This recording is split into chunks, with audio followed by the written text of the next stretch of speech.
Assalamu alaikum, welcome back. So what I want to do today is to really introduce and give you some demos of these three fundamental services provided by Firebase: Cloud Firestore, storage for storing files, and authentication.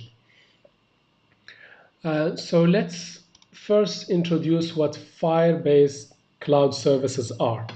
So Firebase is a cloud platform offered by Google, and it provides so many online services that work together to provide you the backend servers for your mobile and web apps. So instead of you setting up your own servers, installing database, installing let's say a web server, and programming everything on the server side by yourself, you can just rely on this ready-made services provided by Firebase. And basically, to make use of them, you simply go to console.firebase.google.com. You sign up, and using your Google account, you create a project. Very simple wizard. Go through, you create a project, and once you create a project, you can create inside that project as many apps as you wish, and then you can get access. Then you can get access to all these services, including authentication, Cloud Firestore, and storage service. It has other services that I will not be covering in this course. These are more than enough for the purpose of this course. So Cloud Firestore is used to store and query documents in collections. The cloud storage is used to store and download files. And Firebase Authentication, it is used to authenticate users either using a simple username and password or using, let's say, Google Authentication or Facebook or Twitter or GitHub Authentication. So these are the services we will be focusing on. So let's start with Firestore. So Firestore, it's cloud hosted and scalable database. So cloud hosted means you don't need to set up and maintain your own servers.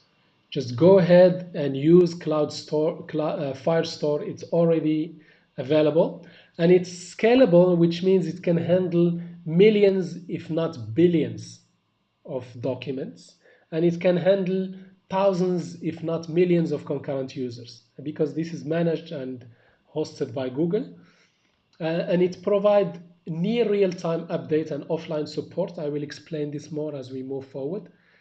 Now, when you store your documents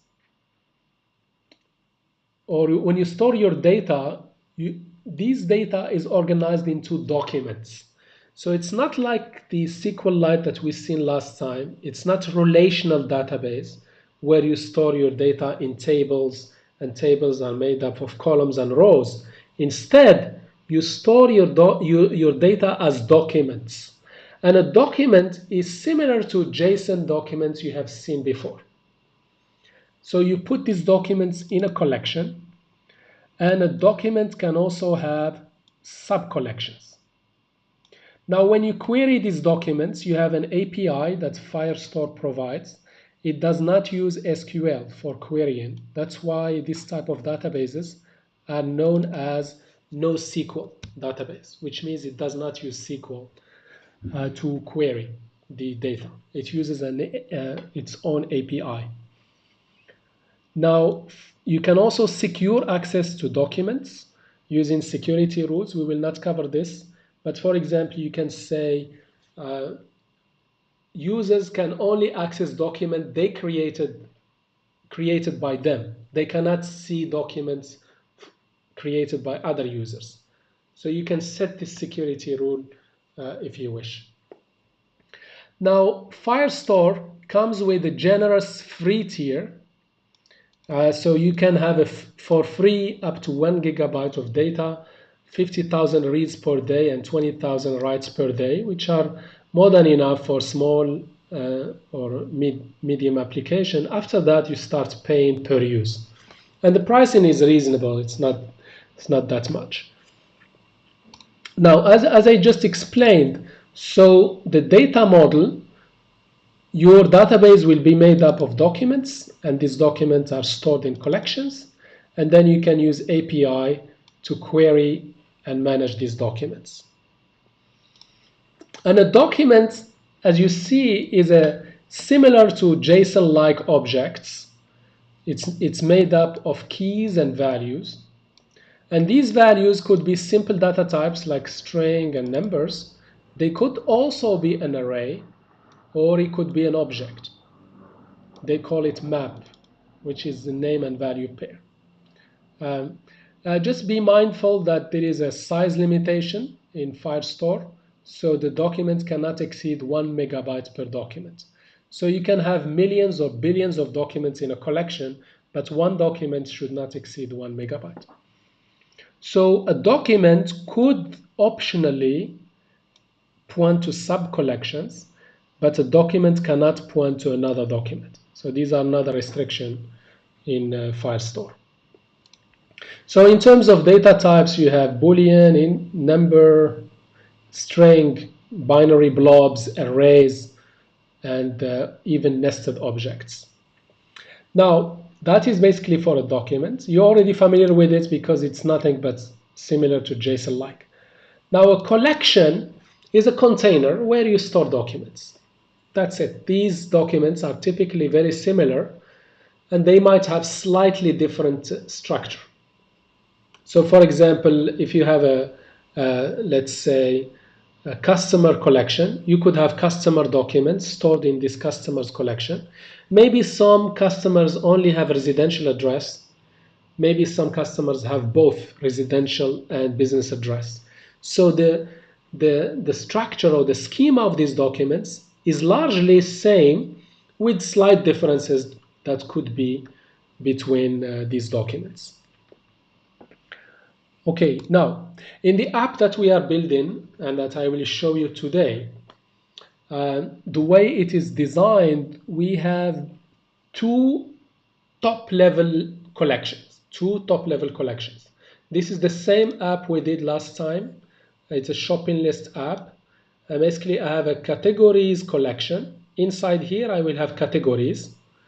And within each category, I have a list of products, a collection of product documents. Then whenever the user adds a product to a shopping item, it will be stored in the shopping items collection. So if I want to show you this concretely, you can see here I have two top-level collections. The categories collection, and these are the documents. Basically, I have 6 categories, and you can see here there is a fruit, there is sandwiches, and so on.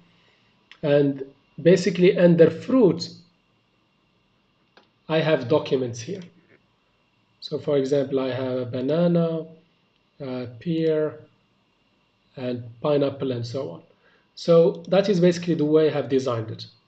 So products is a sub-collection under categories, and when the user adds these products, I put them under to the shopping item, to the shopping list, I put them under shopping items. And for now, I only have one item, and it has the product ID, the name, and the quantity. Okay, that's it. Now, every document in the collection has an identifier. Every document has an identifier. So you can see here, for example, here, every category has a list of documents. The categories collection has a list of documents, and each document has this identifier. This identifier could be auto-generated by Firestore, or you could decide your own ID. And I will show you how to do this programmatically shortly. Now, when you reference a particular document in the database, you go to the root of the database and you say .collection, and you specify the name of the collection, .document, and you specify the ID of the document. So you can access a particular document using this syntax, or you can directly go document and you specify the path to that document by specifying the collection name / the document ID. So this is how you access a particular document. Okay, now for you to start using Firebase services on your Android project, so you have two options. Either you go ahead on let's say on Android Studio, you go to Tools, you go to Firebase. It will give you this Firebase Assistant, and whatever service you need. For example, in my case, I needed the Firestore. You basically go ahead and connect Firestore, connect your app to Firestore, and you go through this wizard. You will practice in the lab, and basically at the end of the day, what this wizard does, at the end of the day, it will add the necessary dependencies. It will add the necessary dependencies to your Gradle file. So these are the dependencies that will be added. And depending on what services you wish to use. So in my case, I'm using Firestore, I'm using Authentication, I'm also using Firebase Storage. So you could either use this wizard, or for me, I prefer to just copy paste these dependencies. So in all cases, whether they are automatically added using this Firebase tools, or you can manually add them to your build.gradle. The other important thing that this Firebase does, this Firebase tool does, or Firebase Assistant does, it creates one simple file and place it under app folder. So it's not visible here directly. If you go to project, it creates this file here, google-services.json. These are very important. This is very important file. You don't of course write this manually. Either you generate it using this Firebase Assistant, or you can even do it yourself. You can do it yourself by going through the console. If I go here to the console, go to my app, and go to my particular app, settings, and then basically I can download this file. So I can download it very easily, can download it from the console and add it in the app subfolder of my app. It must be there, otherwise your app cannot access Firebase services.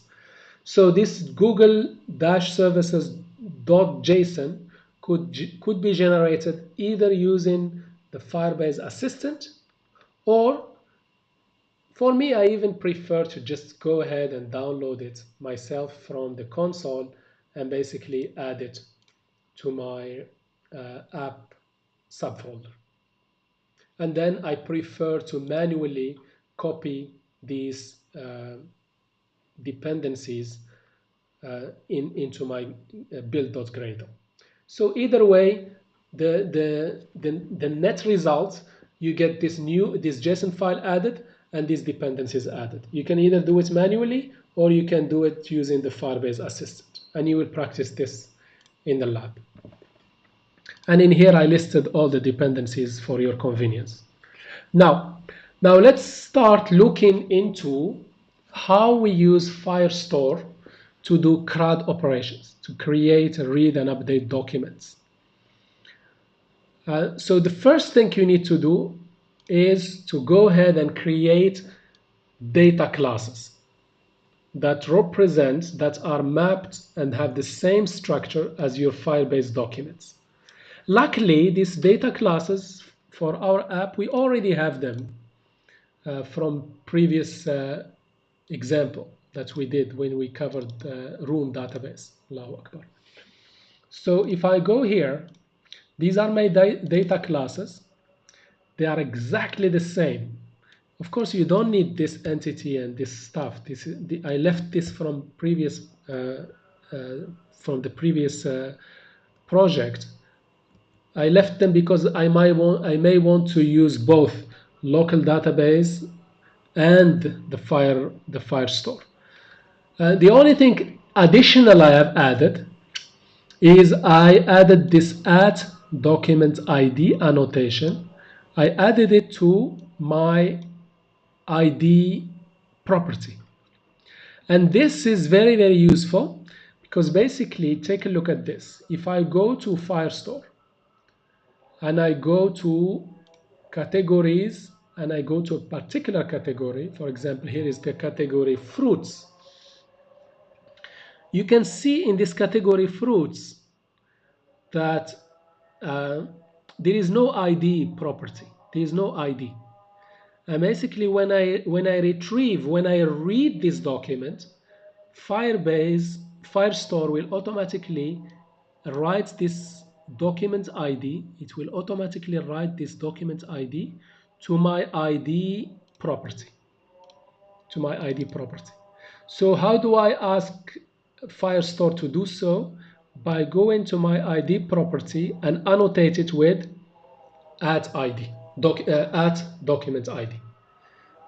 The other thing I must do, otherwise I will get an exception, I must provide a no argument constructor.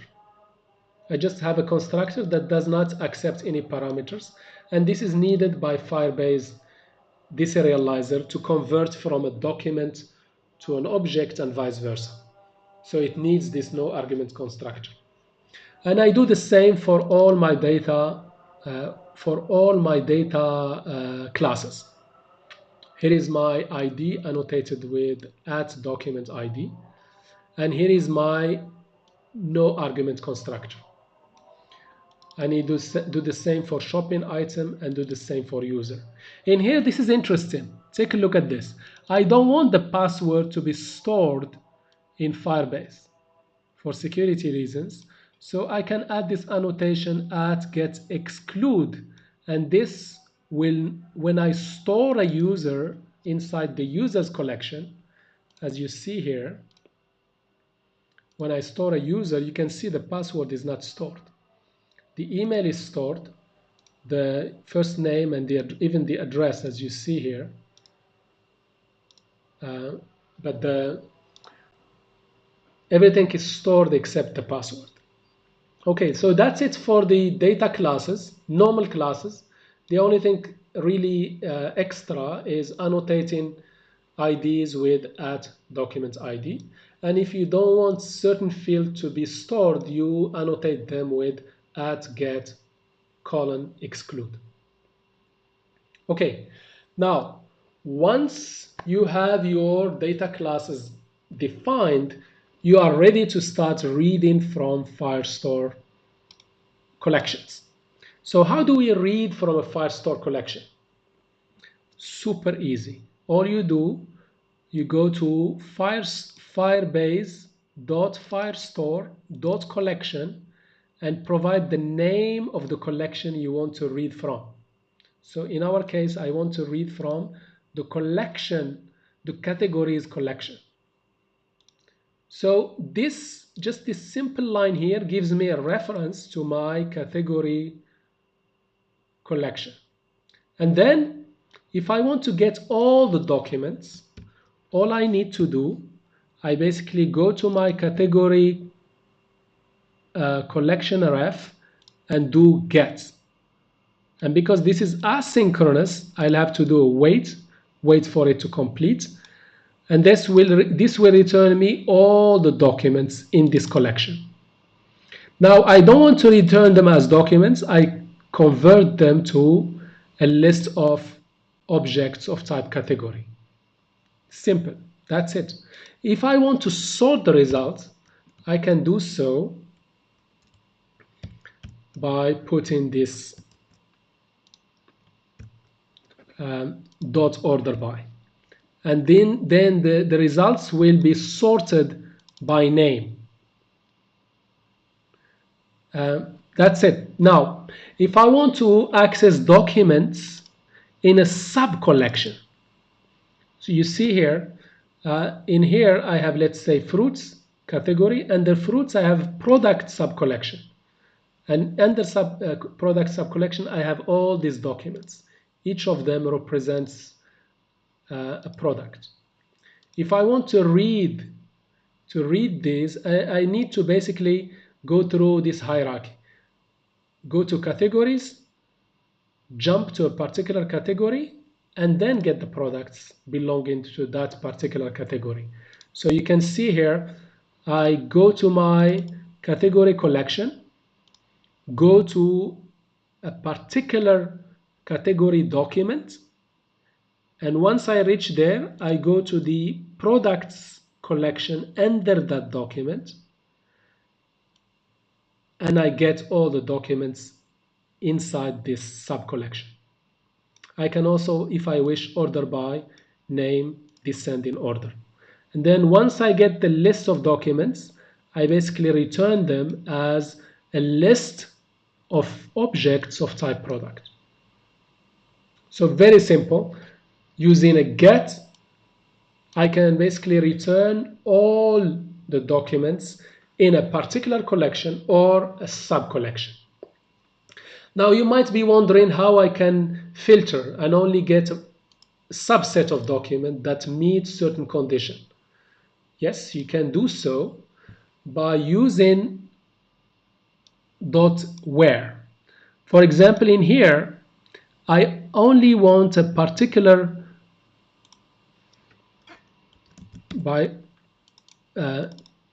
I want particular category by category name. So what I can do here, I'll say go to the category collection reference and do a where filter. Only get me the documents where the name of the category, where the name field is equal to the category name parameter. Go ahead and get me what I asked for. I'll wait for the result to come back because this is asynchronous. And once the results come back, I am sure there will be only one category that has this name. So I'll say, give me the first one if it exists, otherwise return me a null, and convert that particular document that is returned, convert it to an object of type category. So using a where equal to, I can filter documents that meet certain condition. And Firestore comes with a couple of where conditions. I can say where equal to, where not equal to, where greater than or equal to, where in. For example, in here, I can say give me all the cities where the country is one of these countries. I can say where in. So basically the values of this field is one of these values in this list. Also, if I have an array, if one of the columns is an array, I can query based on the values of that array. So for example, I have here cities, and I can say, please go ahead and give me all the cities where the regions array contains one of these values. So you can also see more filter methods in this link to get further details. So this is the way I can filter the documents that I want to return. And of course, all this filtering is happening on the server side. I will only get the documents I requested. It's not like downloading all the documents and filtering on the client side. Everything is done on the server side. And this is important for performance and for preserving bandwidth and battery life. Now, this is for querying. Now, if I want to add a document, again, very easy. I go to basically I go to a particular collection. For example, in here I go to the categories collection. I get a reference to that particular collection, and then simply I'll go ahead and say add and pass in the object I want to add. So this will be added, and an ID will be automatically assigned to the new document that is added. And this query result will give me access to the new ID if I need it. So if I do here query result.id, I will get the newly generated category ID that was generated by Firestore. Now, in case you don't want Firestore to generate an ID for you, then what you do is you use another technique, which is you go to your collection reference, you say .document, and you pass in the ID of the document. In here, I want to use the username, the user email as the identifier of the document because it is unique. And then I'll do set username. So this way, Firestore will not generate will not assign an automatically generated ID to my document. In fact, the ID of my document will be the user email. So as you can see here, the user email is the ID of this particular document. So when you add a document, you have a choice. Either keep it simple and do add, and then Firestore will generate the ID on your behalf and assign it to the document. Or you can tell Firestore which ID to use, such as in this case, I'm using the user email as the ID of the document. And then I'll go ahead and say set to store this user object inside the user's collection. Okay, now for updating a document, again, super easy. All I do, I get a reference to that document. So I go to the collection, the document, and here is the document ID. So this will give me a reference to the document, and I'll say .update. And in this case, I update the quantity field with this new value. And I wait for this to finish. I could pass in, if I wish, I could pass in more fields and values. So for example, here, updated date will be, let's say now, for example. Or I could put these in a map and pass the map to the update. Okay, either way, I can update one particular field or multiple fields as I wish. So this is for the update. Delete is even super simple. I get a reference to the document I want to delete, and I go and say delete and wait for the delete to take place. Okay, so let me just demonstrate all of this super quickly. So here is my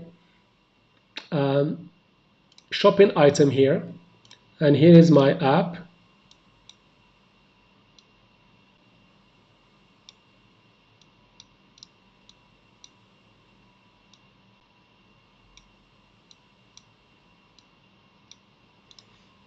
Okay, and basically let me add fruits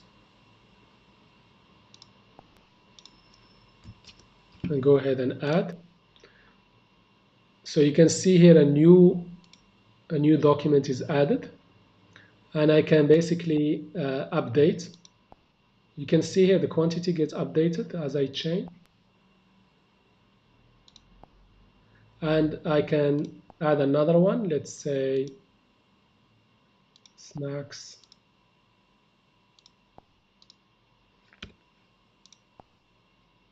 You can see here a new is added. A new document is added, and I can go ahead and delete it, and you can see it's deleted. Yeah. Okay, now what is even more interesting is that if I change something in the online database, I can get my app to automatically pick up this change in real time and get and watch for the updates and update the UI in real time. So take a look at this. If I change this to 10 and update, my app is updated near real time. So powerful. In here, let's say I change this to candies update and get updated near real time. So how do I achieve this?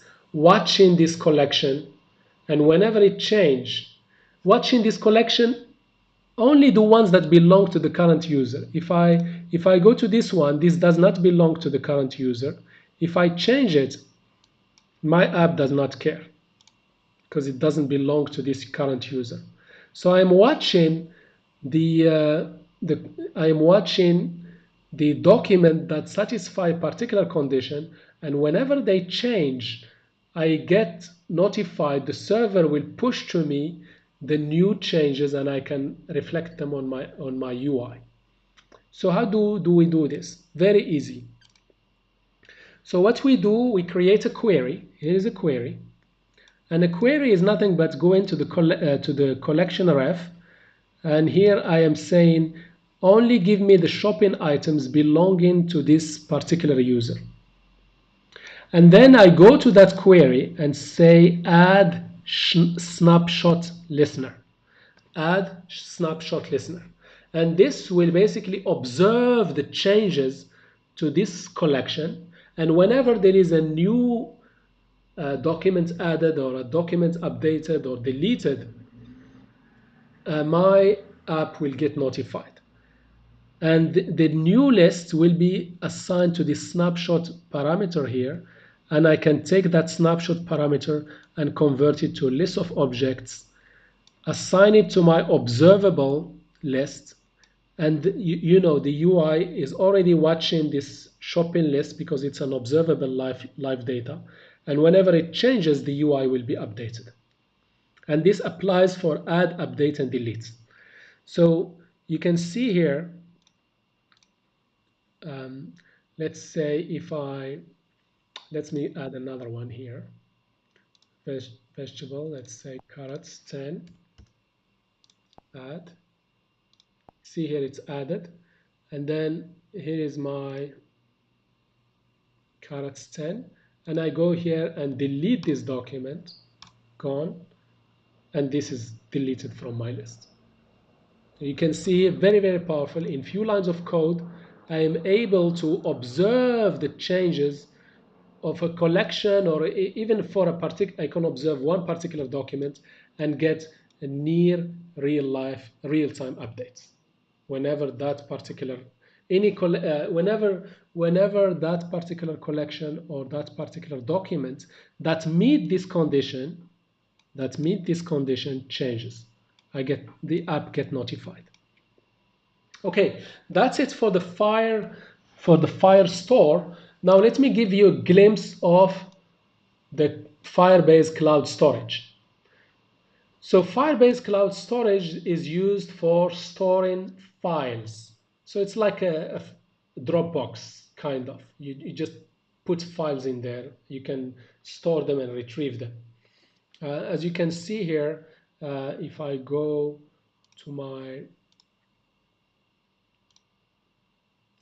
to storage here, it's like a file system. I can create a folder and I can upload images and I can view them and so on. Yeah. Now, how do we do this programmatically? So first of all, you need to add this dependency, Firebase Storage KTX, and then this will give you access to the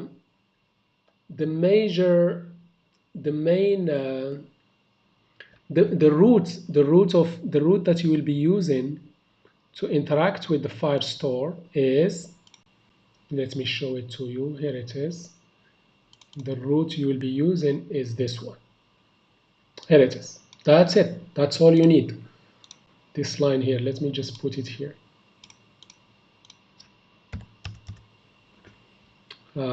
This is basically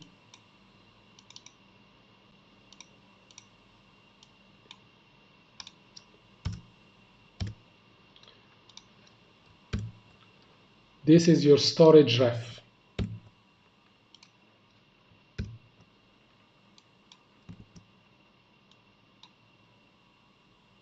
This will give you access to storage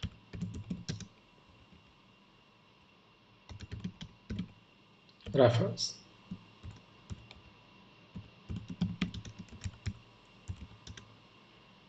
Cloud storage reference. You get it by this simple line of code, and then from this storage reference you get access to all these methods. If you want to upload something, you use put and you give it an array of bytes and it will be uploaded, or you give it a URL of a file. So similar what you did for your project, you could select a file from the gallery, or like take a photo from your camera or a video, and then you simply do storage ref dot put file and give it a URL. It will push it to that particular URL. You can also download using get bytes. This will return you the file as an array of bytes, or get file. You give it the destination URI or destination file. It will download it and store it locally. You can do delete. You can list all the files that exist in a particular folder. So these are the main operations: upload, download, delete, and list. So for listing all the files, this is how programmatically you can do it. Super easy. You go to your storage ref.child and you give it the subfolder and you say list all and await. This will give you all, it will return you all the URLs that are the like basically Cloud Firestore URLs belonging to this subfolder images. And then you can look through them and get the actual downloadable URL, a real URL that you can really take use to download the image. For adding and deleting, you can see here for adding, you specify storage ref.child. You specify the folder name / the file name, and you say put file, and you give it the path. This is basically the file path that you want to store.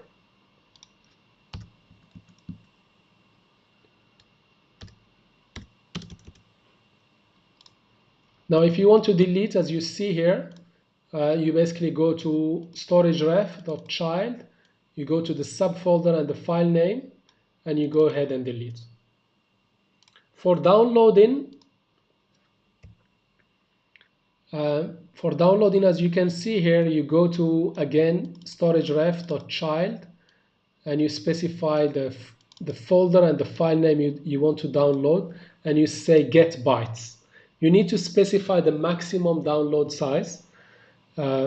This is just to protect your client from downloading silly things that can be too large. So you can put a download limit, and you give it as a parameter to get bytes, and this will download that file and put it in this byte array. And you could, for example, convert it from byte array to a bitmap, and then you can display it in an image view. Okay. So those are the operations, very easy. You get a reference to the Firebase cloud storage, and then you use methods to upload, download, delete, and list. Okay, the last service I want to introduce, which is very interesting service, is the Firebase Authentication. So if you want to authenticate users, what we mean by authentication? Authentication is basically means identity verification. The user comes to you and say, I am a user of your app, and you tell him, give me your evidence. Give me some kind of evidence to tell me that you are a genuine user. And they might give you like a username and password. You don't just trust it. You take what they gave you and you go and verify if that user and password do exist. Now, what you can do, of course, you can create your own database and on the server side and store your username and password and write the code to do all this verification. But why bother doing all of this? You can just use Firebase Authentication to take care of all of this. And simply you provide the simple login screen, or you can even use a built-in login screen that I will show you shortly. That will ask the user to enter their username and password, and you go ahead, you ask Firebase Authentication, is this username and password valid? If yes, you will get back a user object and you let the user you give the user access to the privileges they have. And by the way, you can also use this authenticated user to define rules, security rules related to accessing Firestore or related to accessing Firebase Cloud Storage. I did not cover it here. I made everything, if any user can read and write any other documents, but you could do so. For example, in here, let me show you some super simple security rule that I defined in this storage here. It will come. So here it says, whoever, when accessing any of the documents, allow read, anybody can read. But for writes, they must be authenticated. The request.auth should not be null. So this means like everybody can read and only the users that are authenticated can write. So for example, if I go here to my app, here's my app here, and I go to cloud storage, and you can see here, let me see. I go to images, and I will upload a new image to my app. Here's my app. So I'll go here and basically click here and pick up one. Here is an image, and basically upload this image. So the image successfully uploaded. I'll go back here and refresh, and basically you will see the image added to my list. Here's the image, and I can also go ahead and delete it if I wish. If I go back and refresh, that image will be gone. As you can see, it's gone. Now, if I go back and basically go ahead here and log us, can I see sign out? Okay, interesting. No problem.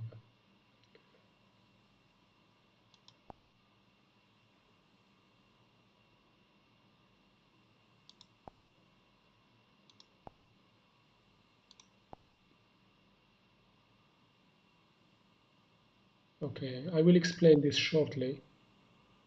I think there is a small bug in my program.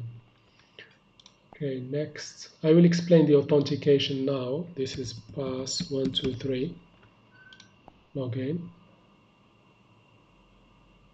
Okay, now I'm logged in. I'll be able to add and delete. You see here in my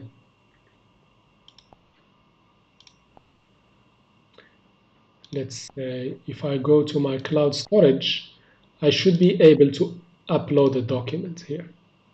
Upload, no problem. But if I go back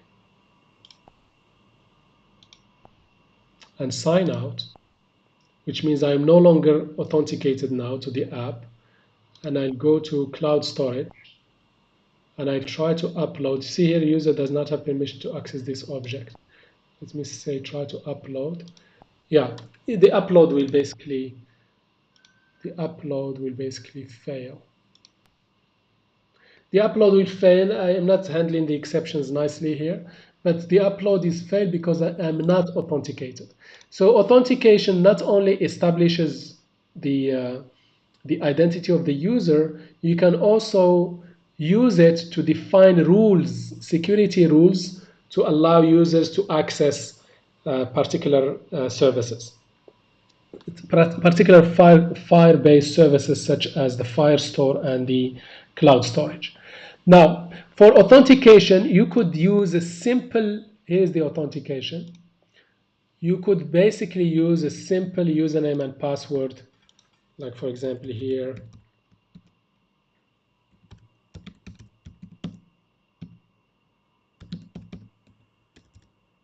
pass123, add.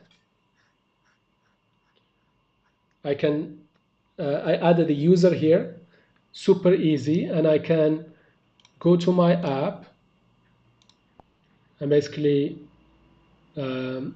sign in using email and password.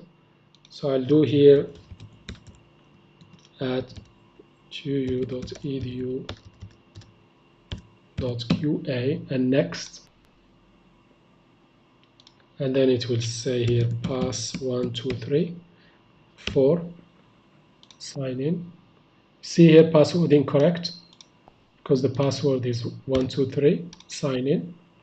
And it signs in, and basically it signs in successfully. So you could use this simple email and password that you configure in the Firebase Authentication service, and it will take care of all the authentication for you. Or you could use other providers such as Facebook Authentication, Twitter, GitHub, Google Authentication. And for that, for you to be able to use that, you have to go to sign-in methods, and you have to enable the ones you want to use for authentication, and you need to configure them. So for this course, I only enabled the email and password authentication. I also enabled Google Authentication. And this, you just need to enable it. You just need to enable it. And there is one more thing you need to do for the Google Authentication to work. You need to go to your project settings and go to your app setting. Can you see here your app setting? And there is this SHA value here. If I delete it, let me delete it and just add a fingerprint. You need to add this fingerprint, and this fingerprint is just a hash value. It's a random value, and the way you generate it is very easy. The way you generate it, you go to Gradle. Can you see here Gradle? You go to this sign-in report. Just double click on this sign-in report. This will automatically generate for you this SHA value, SHA-1. Take this value here, take this, copy it, and then go ahead and paste it here and save it. You need to do this, otherwise authenticating with Google Authentication will not work. Anytime you do any configuration change, go ahead and download this file again, this Google file again. Go ahead and download it. Let me download it in a particular location. No problem. Because I downloaded it before, let me just copy it here. I'll go to my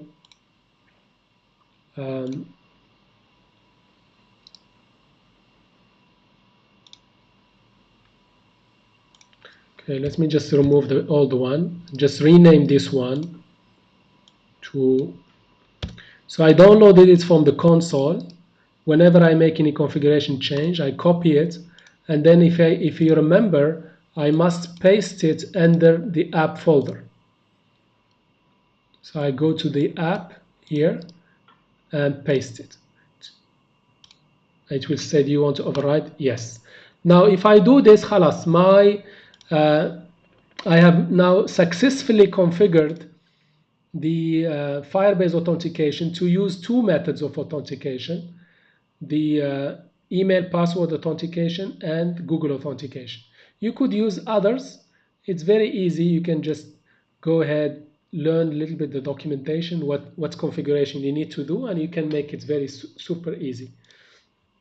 Now, once you do this, you can, if you are lazy to even create your own user interface for authentication, Firebase has this open source project called FirebaseUI Auth, and already provides you all the UI to be able to log in.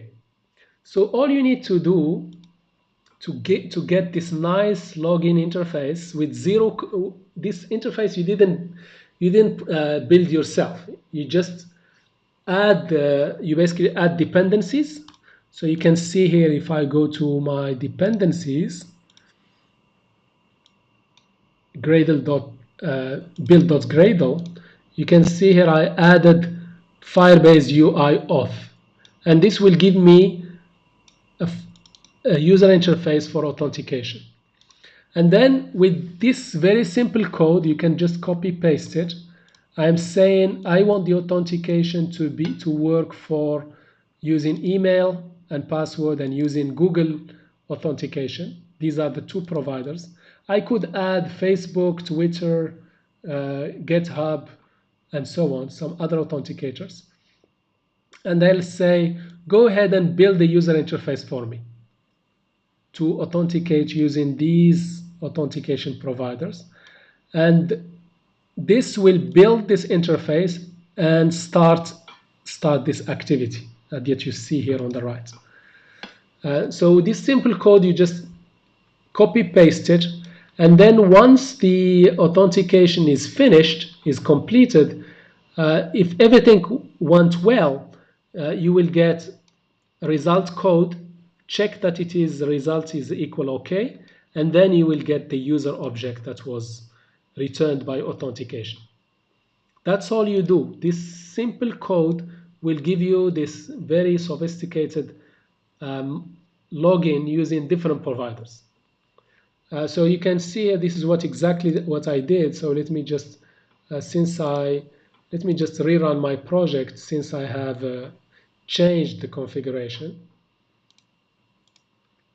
and I will show you the actual authentication, how it's going.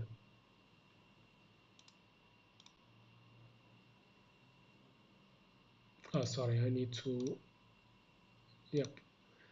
All right, here it is.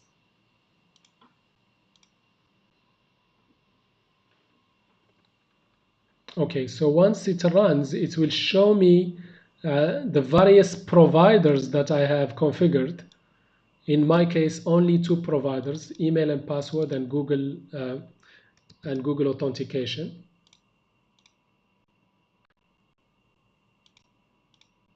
Okay, what's going on? So it's still building.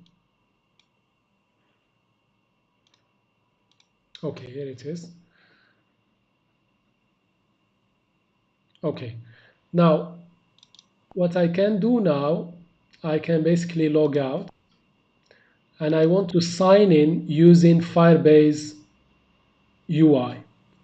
Here's Firebase UI, and this UI was automatically generated by the code I just showed you in this slide. And then I can say, I can either log in with username and password as I showed you earlier, or I can log in using sign in with Google. This will ask me enter Google username and password, and then it will log me in using Google. Okay, and it will also return me some user profiles, such as the confirm your choices. That's fine. Allow.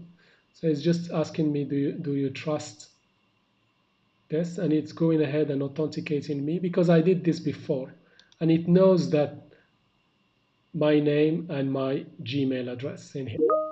Okay.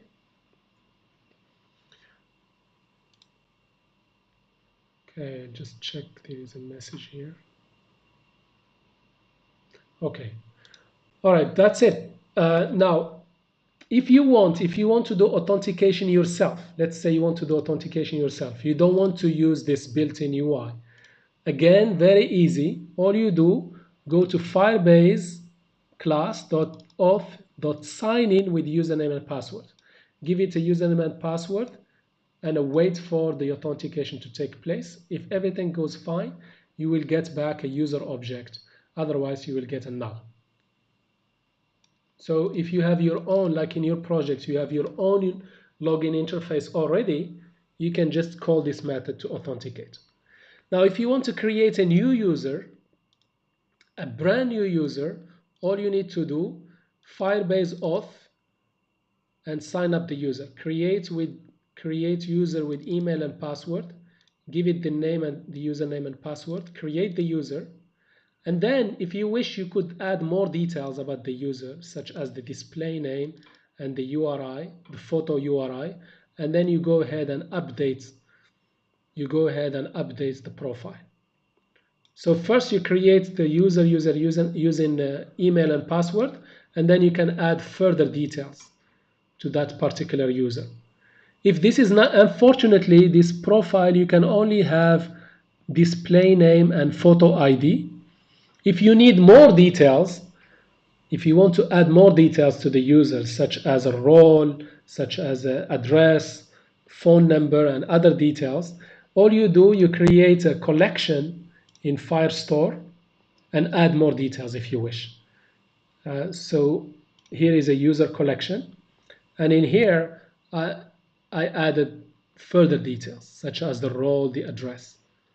So I can use Firebase Authentication to store basic information such as email and password, and I can even store display name and photo ID. If this is enough for my app, khalas. If this is not enough, I can go further and store further user details inside the users collection in Firestore. And finally, I can sign out by going to Firebase Auth.signout. And the good thing also, anywhere in the app, in any class in the app, I can find out the current user by going to firebase.auth.current user. This will give me the current user. If it's null, it means the user is not authenticated. I can also observe whenever the authentication change. I can observe this by doing add authentication state listener and do some work whenever the user authenticates or logs out. So for example, in my app here, take a look at the bottom here. Whenever I sign out, I get a message, sign out successful, and all the products are gone because the shopping list items are related to a particular user. And if I log in again, let me sign in. I signed in and I get back my user objects, my shopping list items. So I can watch the authentication state, and whenever the authentication state change, I can observe it and do whatever I wish. So you can see it's very powerful, very simple services that we have covered today, and you will practice them in the lab. We covered Cloud Firestore, which is a cloud database to store and query app data inside the collections. And these as documents, and these documents look like JSON documents.